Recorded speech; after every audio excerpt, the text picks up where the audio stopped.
মানুষ মারা যাওয়ার সাথে সাথে তার পরিচয়ের পরিবর্তন হয়ে যায়। প্রত্যেকটা মানুষেরই দুনিয়াতে নির্দিষ্ট একটা নাম থাকে, যেই নামে তাকে সবাই চিনতো, যেই নামে দুনিয়াতে তার পরিচয় ছিল।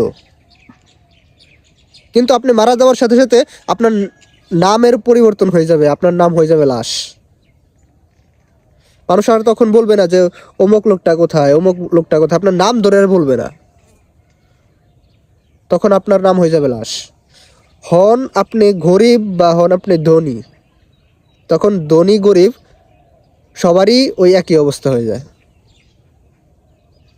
মানুষের মারা যাওয়ার সাথে সাথে তার পরিচয়ের পরিবর্তন হয়। ভাই দুনিয়াটা আসলে খেলনা। এই দুনিয়ার কোনো দাম নাই। এই দুনিয়াতে আমরা আসছি অতিথি হিসেবে। দাম নাই বলতে আপনি আমি মারা যাওয়ার পরে আপনার আমার কাছে আর দুনিয়ার কোনো দাম নাই। আপনার আমার আর কোনো উপকারে আসবে না দুনিয়া। আপনি আমি যদি দুনিয়াতে ভালো সন্তান রাইখা যাই, নেক্সট সন্তান রাইখা যাই, ওইটাই আমাদের উপকারে আসবে। কিন্তু আপনি আমি দুনিয়াতে যতই টাকার মালিক থাকি না কেন, যতই বড় বাড়ি গাড়ির মালিক থাকি না কেন, এসব আমাদের কোনো উপকারে আসবে না। এটা হলো চিরবাস্তব আর সত্যি কথা।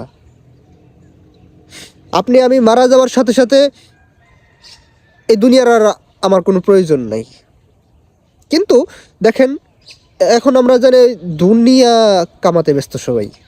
মানে দুনিয়ায় আমার সব, দুনিয়ায় আমার আপন। আমরা মানুষ এখন এতটা বোকা আর এতটা নির্বোধ হয়ে গেছি, এতটা বোকা আর এতটা নির্বোধ হয়ে গেছি যে দুনিয়ায় আমাদের সব কিছু। এখন আপনি আমি মারা যাওয়ার সাথে সাথে এই দুনিয়া আমাদের আর কোনো কাজে আসবে না, কোনো উপকারে আসবে না। এই দুনিয়ার টাকা পয়সা, দুনিয়ার বাড়ি গাড়ি, এসব আমাদের কোনো উপকারে আসবে না। উপকারে আসবে কি, ওই যে দুনিয়াতে যদি আপনি কোনো নেক্সট সন্তান রেখে যান, এটা হলো আপনার আসল সম্পদ। আর দুনিয়াতে আপনি কিছু যদি ভালো কাজ করে কিছু নেক আমল যদি সাথে নিয়ে যেতে পারেন, এটা আপনার উপকারে আসবে। প্রিয় ভাই, দুনিয়াটা থাকার জায়গা না।